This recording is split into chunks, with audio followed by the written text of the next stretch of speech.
Bismillahirrahmanirrahim. Next poem we are going to study, that is Chaucer by Ted Hughes, in my book page number 98. This poem is actually a tribute to Chaucer, Geoffrey Chaucer by Ted Hughes. Chaucer को उसने tribute पेश किया है Ted Hughes ने, ठीक है। और ज़्यादातर उसने इस पोइम के अंदर जो लोग उसको क्रिटिसाइज करने वाले थे जाफी चासर को, you know he is known as the father of literature, उसको कहा जाता है जाफी चासर को। और उसने अपने दौर के अंदर रहते हुए 14th सेंचुरी का वो पोइट था, ग्रेटेस्ट पोइट था। अपने इरा के अंदर उसने एक बहुत ज़्यादा वो इंग्लिश लिटरेचर के अंदर ख़ास तौर पर और इंग्लिश पोइट्री के अंदर वो एक फ्लॉलेस चेंज लेकर आया था, ठीक है। उसने पोइट्री का मूड बदल दिया था अपनी पोइट्री की वजह से। तो वो इसमें, लेकिन लोगों ने इसे क्रिटिसाइज था। तो टेड ह्यूज इस पोइम के अंदर ये वाज़ह करता है कि लोग जो उसे क्रिटिसाइज कर रहे थे उसको चासर किस तरह से डील करता था। ये पोइम बेसिकली किसी सीक्वेंस में नहीं है, पैचेस के अंदर बनी हुई है। बहुत से ऐसे वर्ड्स आपको कंफ्यूज भी कर देते हैं इसमें, लेकिन आपने जस्ट इसको थोड़ा सा फ्लो में लेने की कोशिश करनी है, बहुत ज़्यादा इसको वर्ड्स के अंदर नहीं घुसने की कोशिश करनी। अच्छा जी, what that April with his showers suit, the drought of March had pierced to the root, and the top of your voice where you swayed on the top of a stile, your arms raised, somewhat for balance, somewhat to hold the rein of the staring attention. अच्छा, अब start से देखिए। वो कहता है कि what that April with his shower suit.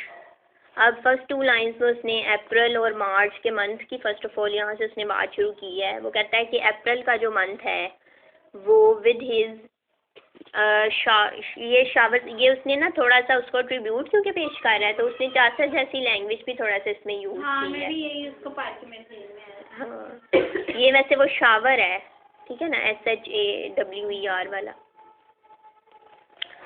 ठीक है। तो वो कहता है कि अप्रैल जो है वो with his shower soote the drought of March had pierced to the root. वो कहता है कि अप्रैल जो है वो अपने साथ एक नई रंगीनी लेकर आया है, नया मौसम लेकर आया है, और उसने with his shower suit, shower यानी कि शावर कर दिया है, नहला दिया है। किसको? सूट आपको पता है डार्कनेस को कहते हैं, ठीक है ना। द ड्रॉट, अच्छा ड्रॉट का मतलब है यहाँ पे ड्राइनेस किसकी? ऑफ मार्च की है। Pierce to the root, pierced means pierce to the root, उस ख़त्म कर दिया है उसको गहराई से। यानी वो सिंपल वे में इन 2 लाइन्स में ही कहना चाहता है, यानी वो कहना चाहता है कि अप्रैल का मंथ जब आता है, ठीक है। तो अप्रैल का मंथ क्योंकि किसका मौसम होता है? बहार का मौसम होता है, ठीक है। तो वो उसमें जो ड्राइनेस होती है मार्च के मंथ की, उसको अप्रैल का मंथ जो है उसने उसको वॉश आउट कर दिया है, ठीक है। और वो अप्रैल का मंथ जो है वो पहले की ड्राइनेस को ख़त्म करके मौसम के अंदर एक नई तब्दीली लेकर आता है, ठीक है। इतनी बात उसने भी की है। अब नेक्स्ट देखें इस बात को वो किस तरह से जोड़ेगा।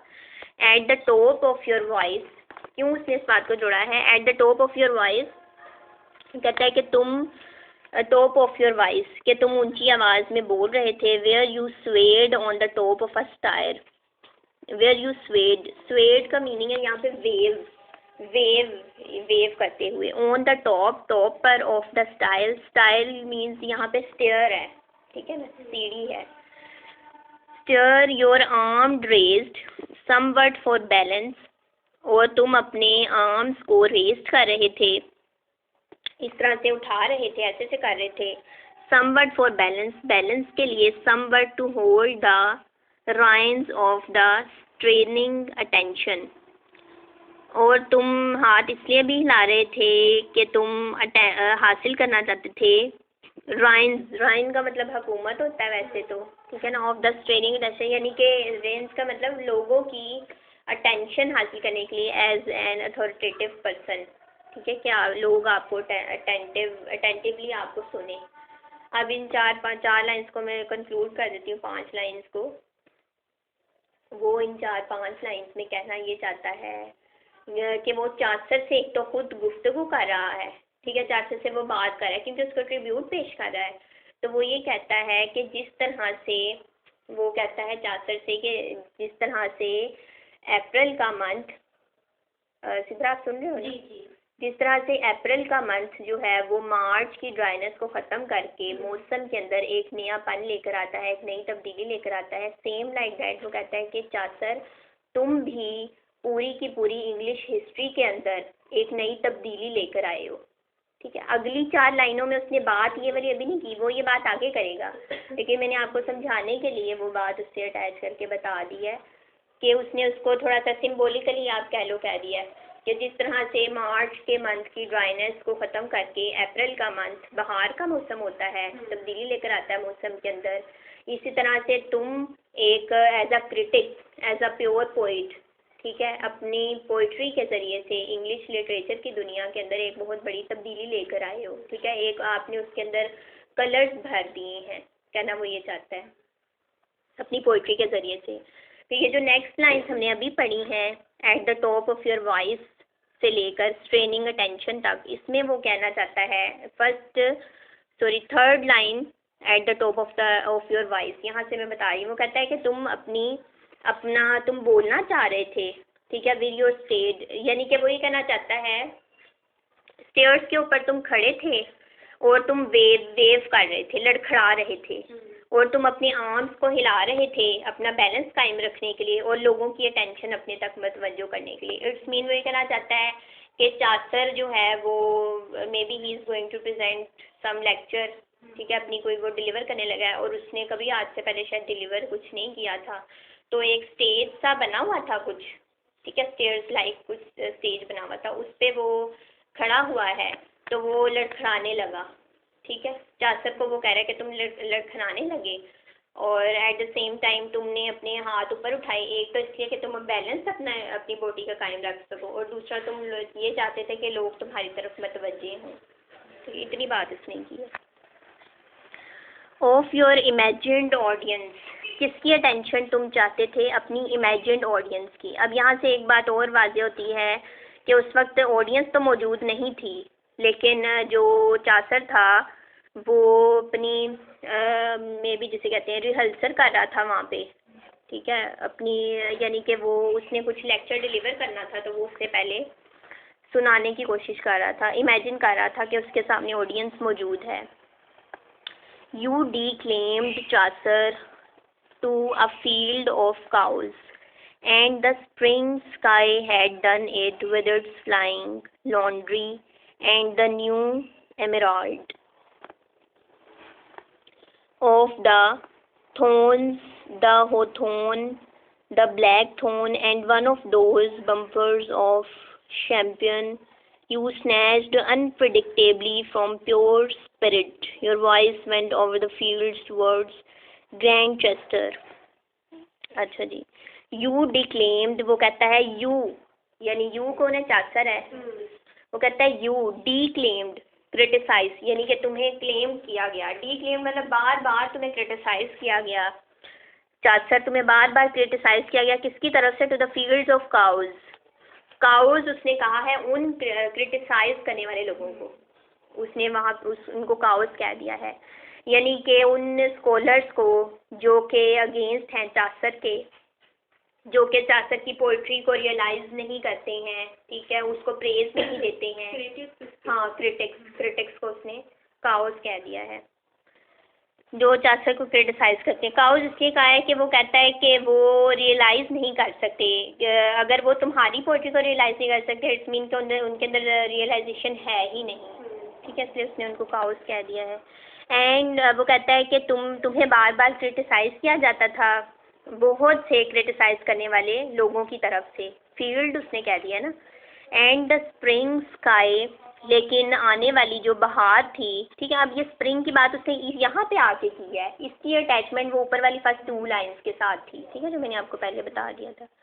एंड द स्प्रिंग स्काई, लेकिन आसमान पर आने छाने वाली जो स्प्रिंग का मौसम था, हैड डन इट, लेकिन had done it with its flying laundry. Laundry का मतलब होता है वॉश आउट कर देना, वॉशिंग फैक्ट्री, ठीक है सर, आप कहते नहीं है लॉन्ड्री से कपड़े धुलवाना, ठीक है ना, तो वॉशिंग फैक्ट्रीज का मतलब है। वो कहता है कि जितने भी लोग तुम्हें क्रिटिसाइज कर रहे थे, उनके क्रिटिसाइज करने के तमाम तर जो आसार थे उसको ख़त्म कर दिया किसने? तुम्हारी पोइट्री ने, ठीक है ना। And the spring sky had done it, यानी कि तुम्हारी पोइट्री की वजह से जो स्प्रिंग छा गई थी पूरे पूरे लिटरेचर के ऊपर, ठीक है, उसने क्या कर दिया? विद इट्स फ्लाइंग लॉन्ड्री, उसको वॉश आउट कर दिया अपनी उड़ान से, ठीक है, अपनी उड़ान। यानी कि वो सिंपल वाई में ये कहना चाहता है कि बहुत से लोग तुम्हें क्रिटिसाइज कर रहे थे, तुम्हारी पोइट्री को रियलाइज़ नहीं करते थे, लेकिन जैसे ही तुम्हारी पोइट्री आगे बढ़ी, फली फूली और तुमने लिटरेचर की फील्ड में काम किया, तो फिर यूँ मैं कह सकता हूँ कि लिटरेचर की दुनिया में एक स्प्रिंग जैसा वेदर आ गया, ठीक है, और उसकी वजह से उसने तमाम तर जो क्रिटिसाइज करने वाले लोग थे या जितना भी क्रिटिसिज्म तुम्हारे ऊपर हुआ था वो वॉश आउट हो गया, ठीक है। And the new emerald of the thorns, और तुम एक न्यू एमराल्ड बन के उभरे हो। एमराल्ड जो है वो एक प्रीशियस स्टोन को कहा जाता है, ठीक है, एमराल्ड। ये भी आई थिंक इसने मिथ शायद यूज़ किया है इसमें। और तुम एक प्रीशियस स्टोन बन के उभरे ऑफ द थॉर्न्स, कांटों में से तुम उभरे, एक प्रीशियस स्टोन बन गए। थॉर्न्स मीन्स कांटे। द होथोन भी ये फूल को कहते हैं, सफ़ेद फूल। द ब्लैक थॉर्न, ठीक है, ब्लैक फूल इसको आप कहोगे, हाँ, thorn, the black thorn. And one of those bumpers of champagne,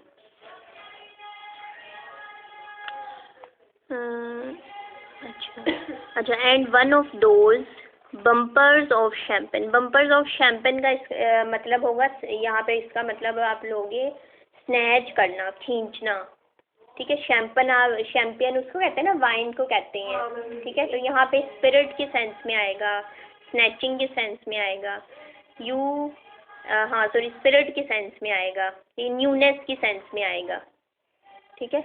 you snatched unpredictably from pure spirit. अच्छा, अब इसमें उसने ये बात की है, वो कहता है कि जो लोग तुम्हें क्रिटिसाइज़ करते थे उनका क्रिटिसिज्म करना, उनकी सारी क्रिटिसिज्म ख़त्म हो गई तुम्हारे राइटिंग की वजह से, ठीक है, जो तुमने न्यूनेस दी थी, जो तुमने एक नया अंदाज दिया था पोइट्री को, उससे सारी की सारी क्रिटिसिज्म जो थी, उसने सारी की सारी क्रिटिसिज्म को क्या किया? धो दिया, वॉश आउट कर दिया। और तुम ये जो उसने होथोन और ब्लैक थोन का वर्ड यूज़ किया है, इट्स मीन वो ये कहना चाहता है कि जितने भी लोग तुम्हें क्रिटिसाइज करने वाले थे, चाहे वो किसी भी जगह से ताल्लुक़ रखते हों, किसी भी लैंग्वेज से ताल्लुक़ रखते हों, ब्लैक वाइट व्हाटसोएवर किसी भी चीज़ से ताल्लुक़ रखते हों, उन कांटों में से तुम एक न्यू एमराल्ड बन के उभरे, ठीक है, प्रीशियस स्टोन बन के उभरे।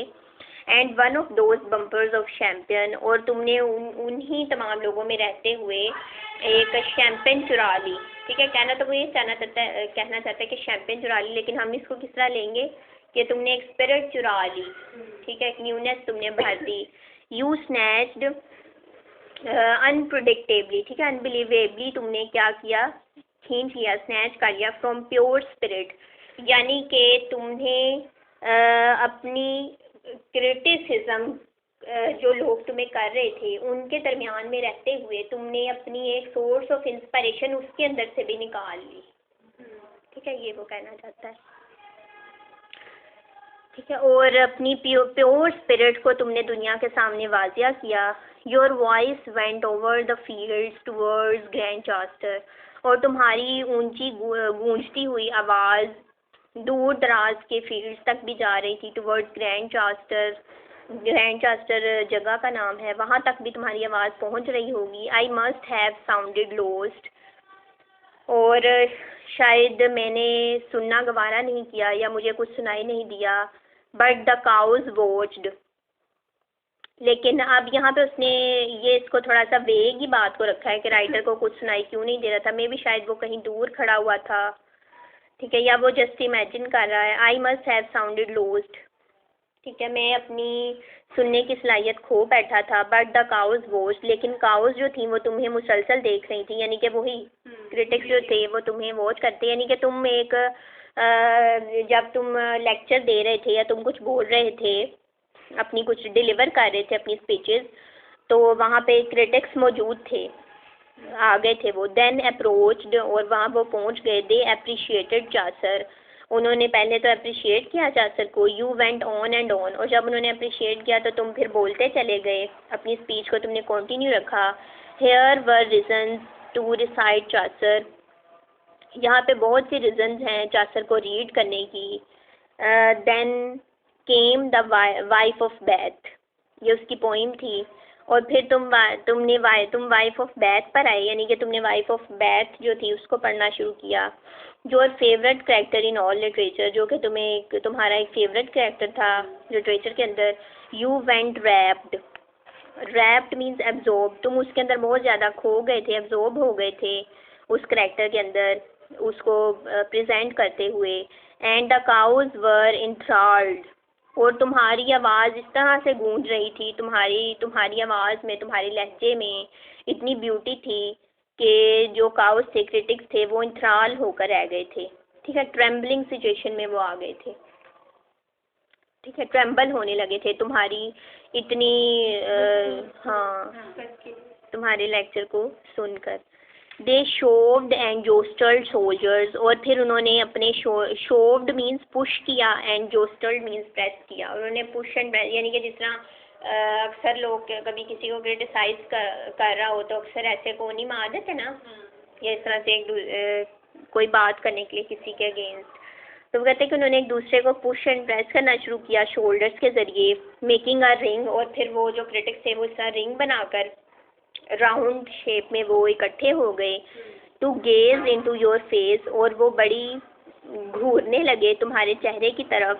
विद ओकेजनल स्नोर्ट्स, अच्छा, स्नोर्ट्स का मतलब होता है नथने से आवाज़ निकालना या नथने फुलाना, ठीक है, यानी कि गुस्से के आलम में जिस तरह हाँ आवाज़ निकालना या एक्सप्रेशंस देना, ठीक है, आप एंगर ले सकते हो इससे मुराद, एंगर वो एक्सप्रेशंस अपने देने लगे, एंगर एक्सप्रेशंस देने लगे, और तुम्हारे चेहरे की तरफ घूरने लगे। कैक्सडेमेशंस, सॉरी ये वर्ड है, कैक्सडेमेशंस रीन्यूड देयर एस्टाउंडेड अटेंशन। अच्छा, पहले तो उन्होंने रिंग बनाया और उन्होंने क्रिटिसाइज़ किया, तुम्हारे खिलाफ कुछ बातें की, और फिर तवज्जो से तुम्हारे चेहरे की तरफ घूरने लगे और फिर गुस्सा भी दिखाने लगे। कैक्सडेमेशंस मीन्स कंडेम, खिलाफ होना, अगेंस्ट होना, कंडेम करना। रीन्यूड, पहले तो उन्होंने कंडेम किया, रीन्यूड, और फिर वो दोबारा से उन्होंने रिंग तोड़कर दोबारा से वो अपने और पहले वाली पोजीशन पर आ गए।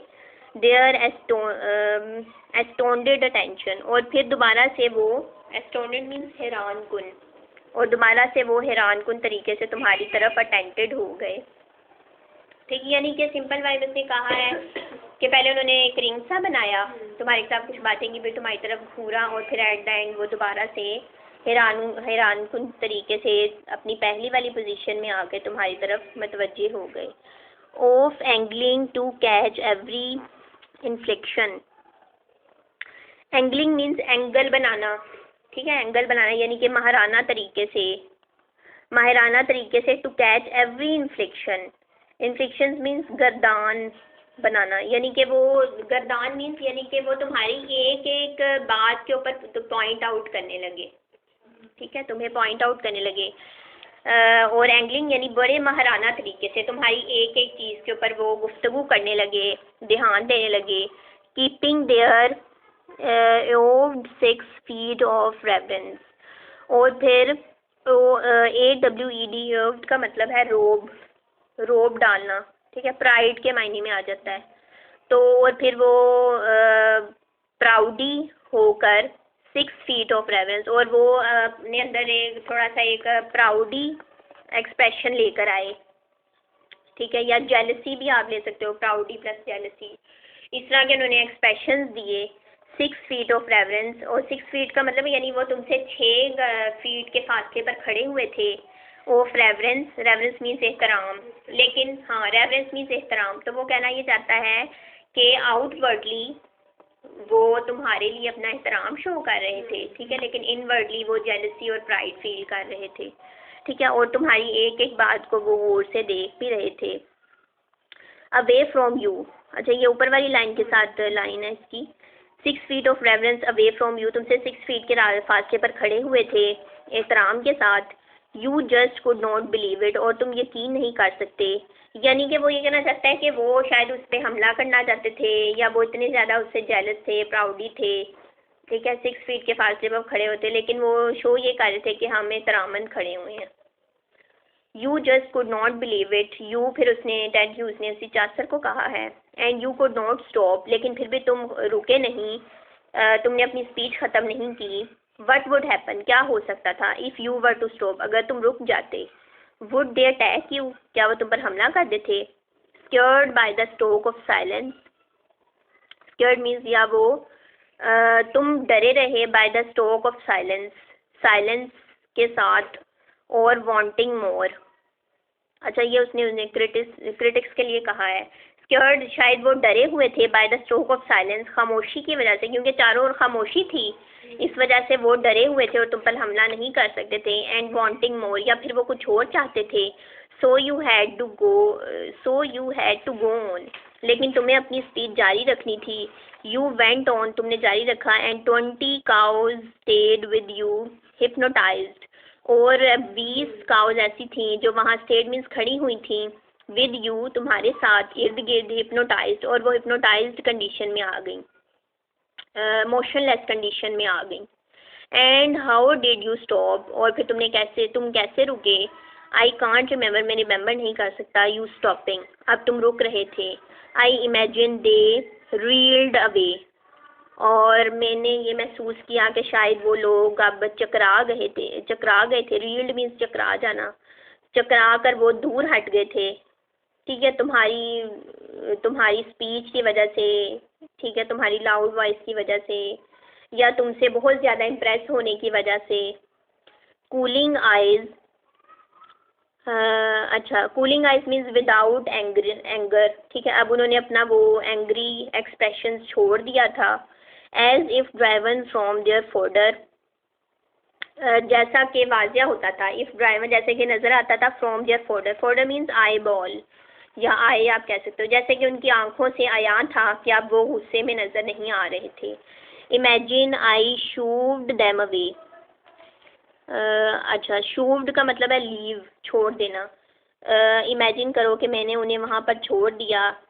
But our sostenuto rendering of Chaucer has already perpetual, वो कहता है कि मैंने उन्हें छोड़ दिया से मुराद ये है कि मैंने उन्हें ये नहीं कहा कि भाई ये बंदा जो है ये किस कदर जो है सलाहियत रखता है, ठीक है, इसमें कैसे कैसे करेक्टरिस्टिक्स हैं, मैंने उन्हें ये नहीं बताना चाहा कि इसको तुम पोइट तस्लीम करो, या मैंने उनको जाके क्रिटिसाइज नहीं किया, ठीक है, कि तुम इस तरह से इस बंदे से ट्रीट ना करो, बस वो कहता है मैंने उन्हें छोड़ दिया उनके हाल पे। But our sostenuto rendering of Chaucer, sostenuto means reading, ठीक है, मतलब इसमें तो आसान है लेकिन वर्ड्स का थोड़ा ये डिफ़िकल्ट यूज़ कर जाता है। लेकिन हमारा रीड करना, रेंडरिंग मीन्स वर्क को, यानी कि चासर के काम को रीड करना हमारे लिए हैज़ ऑलरेडी परपीचुअल, वो हमारे लिए कॉन्स्टेंटली रहेगा, परपीचुअल रहेगा, यानी हम उसे कॉन्स्टेंटली रीड करते रहेंगे उसका काम। हाँ वो ये भी मोशन में आता है, लेकिन आप उसको लोगे चासर के काम को, वर्क आप कह सकते हो यहाँ पे इसको ना। सोस्टिन्यूटो का मतलब है रीड करना, रेंडरिंग ऑफ चासर मीन्स पढ़ना, उसको उसके काम को पढ़ना। हैज़ ऑलरेडी परपीचुअल, वो हमारे लिए परपीचुअल मीन्स कॉन्स्टेंट रहेगा, जारी रहेगा, यानी चासर का काम इतना उम्दा है, वो इतनी करेक्टरिस्टिक्स का मालिक है कि उसका काम सदियों तक चलता रहेगा, जारी रहेगा, उसको पढ़ा जाता रहेगा। Word followed my attention to full, had to go back into oblivion, अच्छा, वर्ड फॉलोड माई अटेंशन, और फिर मैंने किस चीज़ अपनी अटेंशन किस तरफ लगाई, to full had to go back back into oblivion. अच्छा, ओब्लिवियन मीन्स फॉरगेटफुलनेस, और फिर मैंने अपनी अटेंशन इस तरफ लगाई कि मुझे अब जो कुछ हुआ था उसे भूल जाना चाहिए था।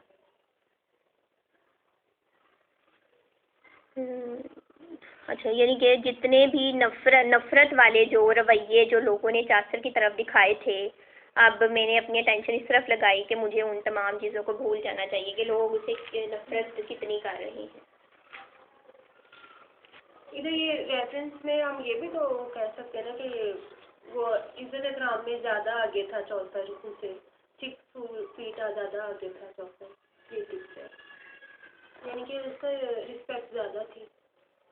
हाँ, वैसे इस पोइम में सेंसेस बहुत निकलती हैं, लेकिन अगर आप इसको थोरली पूरी लाइन के मीनिंग को लेके चलो तो फिर उन्होंने लिखा हुआ है ना, कीपिंग देयर, ठीक है ना, देयर ओव्ड, यानी वो अपनी प्राइड या अपनी जेलसी शो कर रहे थे, 6 feet of reverence away from you, ठीक है, यू भी लिखा हुआ है ना, तो यू का लफ्ज़ ज़्यादातर उसने चासर के लिए यूज़ किया है और ऊपर देयर का लफ्ज़ उसने क्रिटिक्स के लिए यूज़ किया है। तो फिर सेंस तो यही कहती है कि वो तुमसे दूर खड़े थे, एहतरामन तुमसे 6 फीट दूर खड़े थे।